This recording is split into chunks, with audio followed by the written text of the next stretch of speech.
नमस्कार. Home minister को powered by active will 2 in 1च्या या भागात मी आदेश बांदेकर आपल्या सगळ्यांचं मनापासून स्वागत करतो.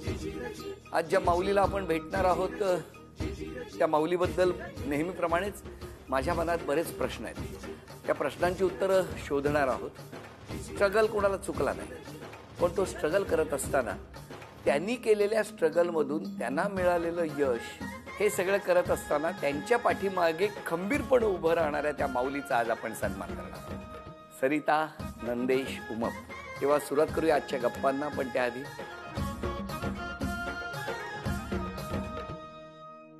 क्या उखाणा आहे. आग्रहाखातर नाव घेते आशीर्वाद द्यावा, आग्रहाखातर नाव घेते आशीर्वाद द्यावा, नंदेशचा सहवास आयुष्यभर राहावा. अरे वा वा. सर आपण घराणं माझं लोककलेचं, माय बाप माझा श्रोता. घराणं माझं लोककलेचं, माय बाप माझा श्रोता. दोन गोष्टीमध्ये फारच रमलो, संगीत आणि सरिता. अरे वा वा वा. बरं त्या ओळख करून द्या सगळ्यांची. माझे बाबा भारत बन्सीलाल जैन. नमस्कार. आई विजया भारत जैन. नमस्कार. भाचा सम्यक सागर जैन. अरे वा. नंदेशचीच डुप्लिकेट आमचीच पोरगी आयुषी नंदेश उमप. माझा भाऊ मामे भाऊ वैभव चौडे, त्याचीच बायको वहिनी दीप्ती. शुभांगी माझी जाऊबाई. नमस्कार जाऊबाई. आणि उदेश उमप नंदेशचा मोठा भाऊ. क्या बात आहे. माहेर कुठलं? माहेर मुंबईचंच, विक्रोळी. विक्रोळीत कुठे? विक्रोळीत नंदेशच्याच बाजूच्या बिल्डिंग मध्ये. मी विचारलं का नंदेश बद्दल काही विचारलं? एका शब्दाने मी काही विचारलं. विक्रोळीला कुठे एवढंच विचारलं. घरी कोण कोण होतं? आई बाबा भाऊ. आई बाबा काय करायचे? बाबा प्रीमियर मध्ये होते. आई? आई शिक्षिका. आणि जुळा भाऊ. अच्छा. हो, दोघे आम्ही. नंदेशजी तुमचं बालपण? कन्नमवार नगर विक्रोळी हे माझं सगळं बालपण तिथे केलं. तुमची बिल्डिंग नंबर? आमची 245. आणि नाही परत बोललं तर मग इथे कशाला. तुमची 218च्या बाजूला. पण मग कसं गेलं बालपण तुमचं? खूप छान, एकदम सुंदर. खूप डिसिप्लिन मध्ये एकत्र जेवणं, असं सगळं, अभ्यास, मार सगळंच केलेलं आहे. ते असतंच ना, ते काही विद्यार्थ्यांना चुकलं नाही. हो, आणि आई टीचर असल्यामुळे तर प्रश्नच येत नाही. आणि त्यात तुम्ही 700 सव्वा 7 करणार. हो, नाही 709 करायची. मग आईच्या नाके 9 येणारच. पण मला आता बघा, म्हणजे नंदेश उदेश ही सगळी रत्न असं आम्ही अशासाठी म्हणतो कारण शाहीर विठ्ठल उमप हे असं नाव आहे. हे महाराष्ट्रातच नव्हे तर जगभर जिथे जिथे म्हणून मायबाप रसिक प्रेक्षक आहेत त्यांच्या हृदयावरती कोरलं गेलेलं ते नाव. अशा या कुटुंबाबद्दल मला नेहमीच एक वेगळा आदर आहे. पण तरी सुद्धा नंदेश, बालपणी तुम्ही किती जण होते घरात राहायला? आम्ही 6 भावंड आणि त्याच्यानंतर बाबाचे काही दूरचे नातेवाईक असे एक 10 लोक, आम्ही 8-10 लोक घरी असायचो. हो ना. हो, असा गोतावळा. तुमची शाळा कुठली? Saint Joseph high school Vikhroli. तीच शाळा? तीच, सेम स्कूल, एकाच शाळेत. हो. पण मग लहानपणापासून कसं काय तुम्ही गाण्यात वगैरे शाळेत? एज्युकेशन कॉम्पिटिशन असायचे शाळेमध्ये. म्हणजे आपण कविता वाचन स्पर्धा आपण म्हणूया. अरे वा. तर त्याच्यामध्ये बाबांनी आम्हाला या रविवारच्या सत्रामध्ये पेपरमध्ये कविता यायच्या पावसाळी, आणि नेमक्या जून जुलैला शाळा सुरू व्हायच्या. त्याच्यामुळे ते एज्युकेशन्स पण तेव्हाच सुरू व्हायचे. आणि singing competition, inter school competitions आणि या. तर तेव्हा हे सगळं बाळकडू बाबाचं पाहत पाहत आल्यामुळे मग कविता वाचन कशी करावी, कविता वाचन हे बाबाने शिकवलं. आणि त्याच्यात अनेक असंख्य पुरस्कार, असंख्य आम्हाला काय म्हणूया प्राइजेस त्या शाळेसाठी आणि वैयक्तिक प्राइजेस खूप मिळाले. पण तुम्ही ऐकली होती तेव्हा कविता? नाही, अजिबात नाही. नाही. मला फक्त एकच छोटासा इन्सिडेंट हा आठवतो की मी होती हाऊस रिप्रेझेंटेटिव्ह, म्हणजे मॉनिटर सारखी. आणि तू ब्लू हाऊस मध्ये होतास? येलो हाऊस मध्ये होती. येस. आणि म्हणजे तशी आईकडनंच आलेली ती शिकवण होती, तर कडक, तर त्याच्यामुळे स्ट्रिक्टनेस. तुम्ही कडक आहात? हा, स्ट्रिक्ट होती. आता आहे की नाही कल्पना नाही, ते त्याला विचारू शकता. पण मग ते राऊंड झाल्यानंतर रिसेसमध्ये लेट गेलं की त्यांना नील डाऊन करायचं असतं. मग हा रोजच लेट जायचा. मग ह्याला रोज नील डाऊन करायला लावायचो. तशी तेव्हा झालेली थोडीशी ओळख. काय कुठे जायचे हो तुम्ही, का उशीर व्हायचा? नाही कुठे नाही, आमचे सगळे पोरं खेळून बिळून काही बेल वाजली की तोपर्यंत जाईपर्यंत, वर जाईपर्यंत, वर्गात जाईपर्यंत आम्ही सगळे लेट. आणि मग आणि त्याच्यावर पुस्तकं इनकम्प्लीट, विषय इनकम्प्लीट, मग सगळ्या विषयाला बाहेर आम्ही. कारण आम्ही सगळे कलाकार असल्यामुळे अभ्यासात थोडं मन कमी रमलं आणि संगीतात तालावाद्यात आमचं जरा जास्त असल्यामुळे मग आमच्या शिक्षिका वैतागायच्या आणि मग प्रत्येक पिरियडला बाहेर. आणि हिचा क्लास बाजूला असल्यामुळे ती तिथे मॉनिटरिंग करत असल्यामुळे ती मला पण मॉनिटरिंग करायची की हा बाहेर नील डाऊन व्यवस्थित होतोय की नाही म्हणून. तर ह्या सगळ्या गोष्टी अशा. पण तेव्हापासून तुम्ही लक्ष ठेवलेलं? नाही. तसं सुरू खूप लवकर झालं, पण ठीक आहे, आम्ही नंतर त्या गोष्टीला सिरियसली घेतलं आणि आज आहोत. प्रपोज वगैरे केलं होतं का तेव्हा कोणी? हो, ह्यानेच केलं होतं आणि मित्रा थ्रू केलं होतं. आणि त्या मित्राला मी म्हणजे छान दिला होता, प्रसाद दिला होता. म्हणजे मी फारच कशी होती, स्ट्रिक्ट, आणि अशी एकदम तसं चोपलंच होतं त्याला की तू कशाला आलास. तर तो बोलला मी नाही येत, सॉरी. म्हटलं परत आलास तर गेलास. तो आता कुठे आहे आम्हालाही माहिती नाही. अशी ती पहिली भेट. मग काय तुम्ही हे इतकं कसं डेअरिंग केलं? डेअरिंग माहीत नाही, कारण ती आवडायची खूप. काय म्हणूया आपण, शिस्तप्रिय अशी. आणि मला माहीत नाही, बघता क्षणी आता ते सगळ्यांनाच पहिला कटाक्ष. आणि खूप छान होती, वेगळी होती सगळ्यांमध्ये. तर वेगळं पण जाणवलं. आणि तेव्हा काय असं हे नव्हतं, जस्ट एक काय म्हणतो बघणं होतं. असं काही अगदीच पुढपर्यंत जाईल किंवा काय असं काहीच हे नव्हतं. जस्ट एक बघणं होतं. आय लाईक्ड हर. आणि प्रपोज केलं तुम्ही? आणि मग प्रपोज केलं. हा, पण मग मी नाही म्हटलं. बरोबर आहे, काय यांना काय उद्योग आहे, पण कशाला हो म्हणायचं. मग ते थोडं नंतर परत मैत्रिणी त्यांच्याच कृपेने सगळं जुळून ते म्हणतात ना वरती जुळलेलं. तुम्हाला तेच विचारायचंय की त्या दरम्यान हा असा गाणारा मुलगा, ते सगळं गाणं त्याच्यामुळे स्वाभाविक आहे. बऱ्याच जणींचं लक्ष किंवा नाही लक्ष म्हणजे गाण्याकडे जायलाच पाहिजे ना. तुम्ही इतकं का गांभीर्याने घेताय गाण्याकडे लक्ष? पण अशा वेळेला या मुलगाने त्यावेळेला आज जे काही नाव कमावलं, त्यावेळेला असं वाटलं होतं भविष्यात असं काहीतरी करिअर होईल याचं? नाही, खरंच आम्हाला काहीच कल्पना नव्हती. म्हणजे ते खूप नकळत सगळ्या गोष्टी घडत गेल्या.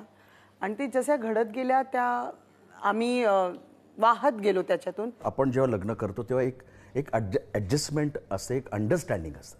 ते ॲडजस्टमेंट आणि अंडरस्टँडिंग जर नसेल तर तुम्ही पुढे जाऊ शकत नाही, तुमचा गाडा पुढे जाऊ शकत नाही. आणि ती जेव्हा इथे आली, घरी जेव्हा आली लग्न करून, तेव्हा माझा भाऊ असेल किंवा बाबा असतील, आई असतील, ते सगळे ओपन माइंडेड होते. त्याच्यामुळे तिला एकदम मुलीसारखंच तिथे आमची एक तिसरी मुलगी म्हणून एक तिला ट्रीट केलं गेलं. पण मला आज विचारायचंय, किती वर्ष झाली लग्नाला? 22 होईल आता, 21 वर्ष झाली. ठरवा काय ते 22 झाले, 23वा होईल आता मार्च मध्ये. तुम्हाला काय विसरायला लागले काय? नाही असं नाही, आता अगं 22 लागेल ग आता. नाही रे, 1999 22 ओव्हर.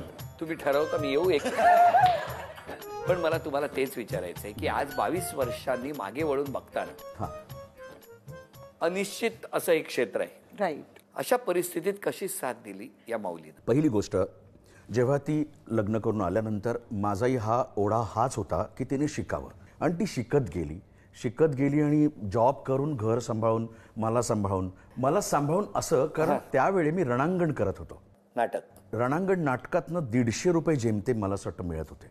त्या 150 रुपयावर आधी ते 25 एक प्रयोग व्हायचे, पण नंतर जसे वर्ष पुढे गेले ते प्रयोग जवळजवळ 12-10 वर येऊ लागले. आणि मग उपजीविकेचं आत्ता काय म्हणून, तर ही जॉब करत होती तेव्हा.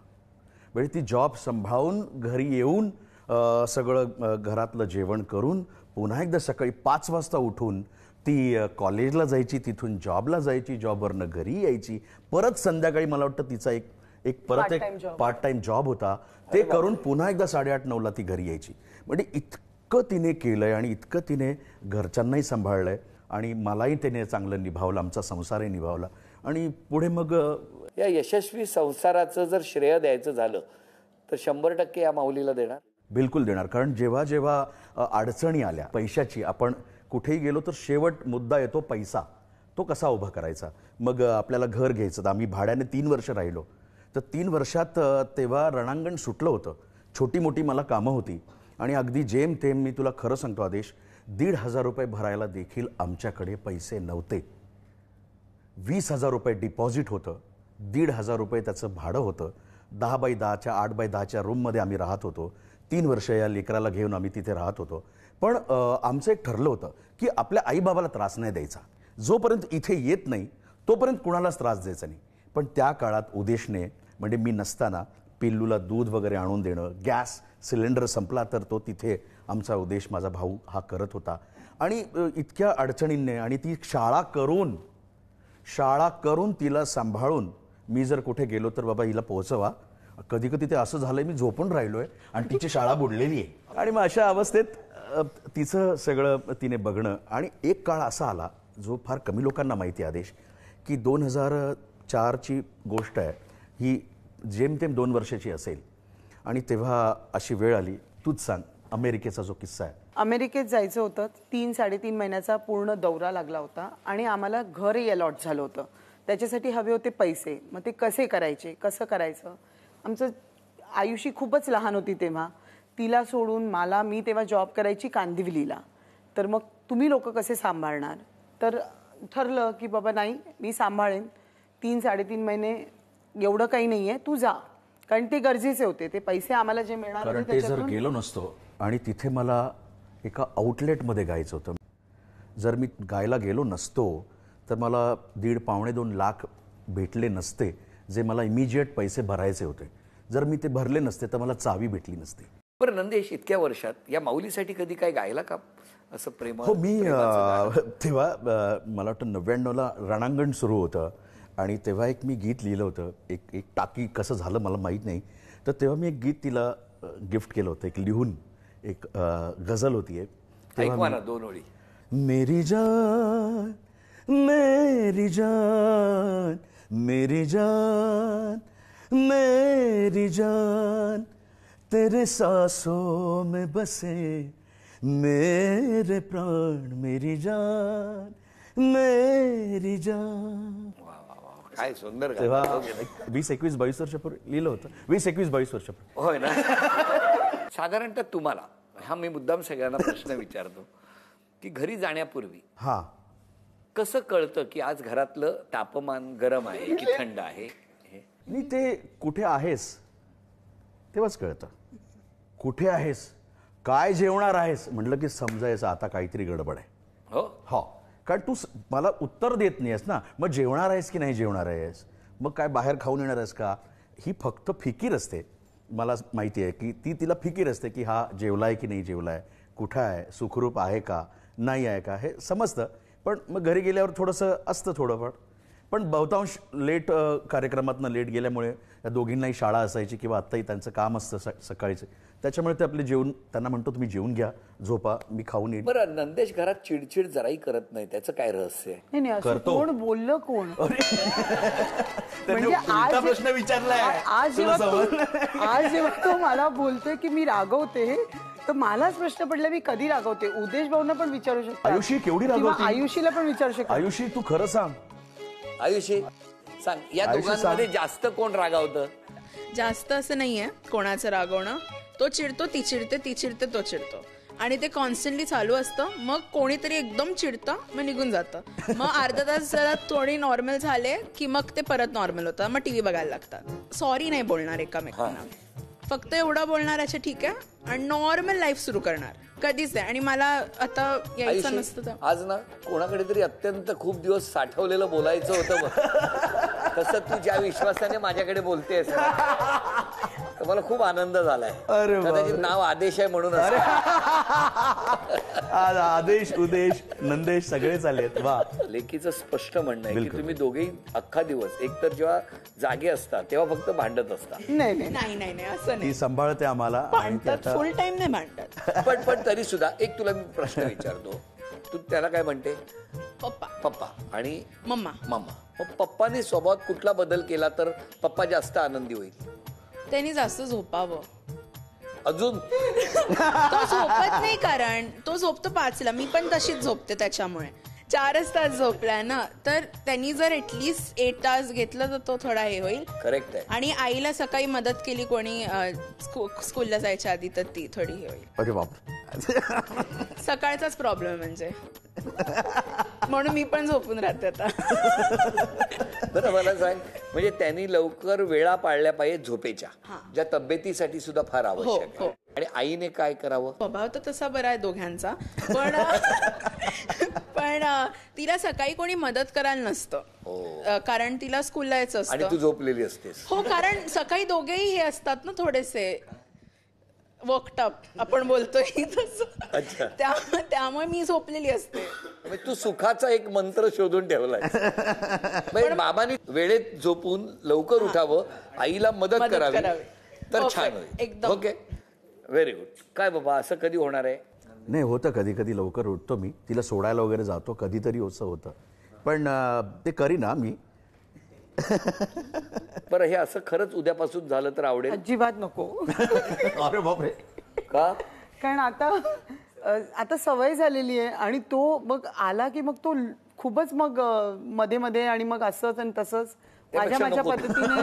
त्यापेक्षा नको. हो. ओके. नाही बरी. आणि राहू दे, त्यांनाही सुखी राहू दे. झोपतातच 5 वाजता, तर कसले 6ला उठणार आहेत माझ्यासाठी. तो काय करतो, काम करताना इतका त्याच्यात पूर्णपणे स्वतःला टाकतो, इतका वाहून जातो की तो जेवणाच्या वेळा नाही पाडत. तो पूर्ण दिवसभर उभा राहतो. तो अजिबात लक्ष देत नाही स्वतःकडे. त्याचं पहिलं प्रेम मी नाहीच आहे, ते संगीत आहे. आणि त्याच्यात तो इतकं स्वतःला, म्हणजे खरंच तेवढं पॅशन, खरंच हॅट्स ऑफ.